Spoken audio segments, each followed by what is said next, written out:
बिस्मिल्लाहिर्रहमानिर्रहीम। पाकिस्तान और दुनिया भर में देखने वाले सुनने वाले मेरे दोस्त अहबाब को सुल्तान कादर अल्ताफ़ एडवोकेट का बहुत बहुत सलाम। इलेक्शन 2024 के सिलसिला और उसमें एतराज़ात और उसमें जो लीगल लिकोनाज हैं उसके हवाले से मुख्तलिफ रेमेडीज़ और मुख्तलिफ फोरम्स के ऊपर जो पाकिस्तान तहरीक इंसाफ के वकला हैं, उनकी टीम है, इंसाफ लॉयर्स फोरम है, वो अपनी अपनी जो है पटिशन्स रिप्रेजेंटेशंस वो दायर कर रही हैं, उस पर फैसले हो रहे हैं। मैं आज स्पेशली जो है NA 162 के ऊपर जो हियरिंग आज अदालत Alia high court Islamabad bench में जो ज़ेर समाअत थी, वो उसमें जो आज समाअत हुई है, आज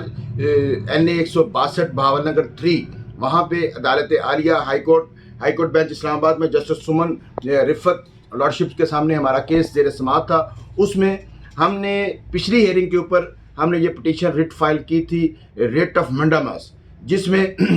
अदालत आलिया ने हुक्म फरमाया था जो इलेक्शन कमीशन ऑफ पाकिस्तान को कि आज उसमें अपना रिकॉर्ड पेश करना है और उसमें अपने कमेंट्स जो है वो दाखिल करने हैं। मगर आज election commission of Pakistan Islamabad high court में जस्टिस समन रिफत इम्तियाज़ की कोर्ट में वो पेश नहीं हुए और अदालत ने दोबारा उनको जो है ना समन किया है, नोटिस किया है और उसमें तलबाना जमा करवाने का हुक्म फरमाया है कि वो उनको दोबारा तलब किया जाए। इलेक्शन कमीशन ऑफ पाकिस्तान भी पेश नहीं, उसमें कोई भी रिस्पोंडेंट्स पेश नहीं हुआ, तो इसलिए हमारा केस वहाँ पे अर्जन हुआ। सूरत ये है कि इलेक्शन में 2024 में जो इतराज़ात आ रहे हैं, जो एम्बिगुइटीज़ आई हैं, जो लीगल लिकोनाज हैं और उसमें जो ऑब्जेक्शंस रेज हो रहे हैं, वो इतने लीगल हैं, इतने कानूनी हैं कि इलेक्शन एक्ट 2017 की सरीहन उसमें खिलाफ वर्जी हुई है। और इसके अलावा जो इलेक्शन रूल्स 2017 हैं उसमें जो है ROs ने वाज़े कंट्राडिक्शंस की हुई हैं, इसलिए इलेक्शन कमीशन में उसमें पेश होने से वो कतरा रहे हैं। अब NA 162 बहावलनगर 3 का जो इलेक्शन मुतनाज़ हुआ है उसमें हमने सबसे पहले रिटर्निंग ऑफिसर के पास हमने रीकाउंटिंग की एप्लीकेशन दी,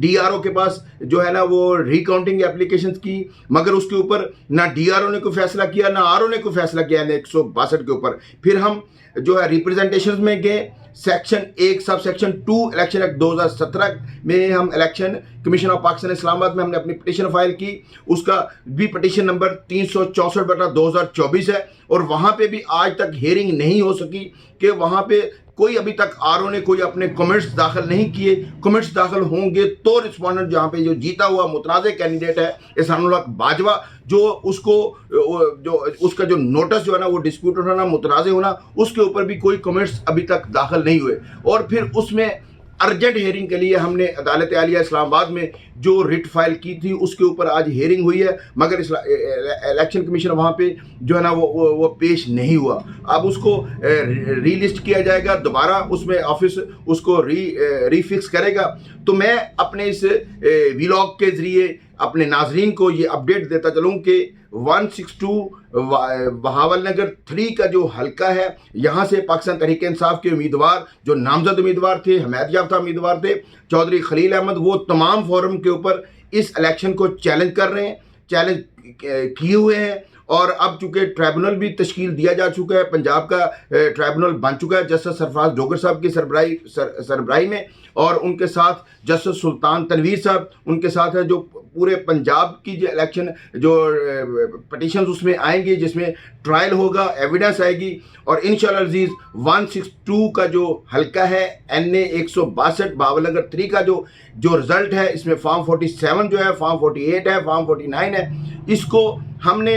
चैलेंज तीनों फोरम के ऊपर कर दिया हुआ है चौधरी खलील अहमद साहब की तरफ से। इंशाल्लाह इसमें बड़ी बेहतरी की उम्मीद है और इंशाल्लाह ये रिजल्ट चेंज होगा और जिस पोलिंग स्टेशन के ऊपर धांधली हुई है, बल्कि धांधला हुआ है, वहाँ पे इंशाल्लाह रीपोल भी होगा और ये इलेक्शन जो है ना उन हलकों में उन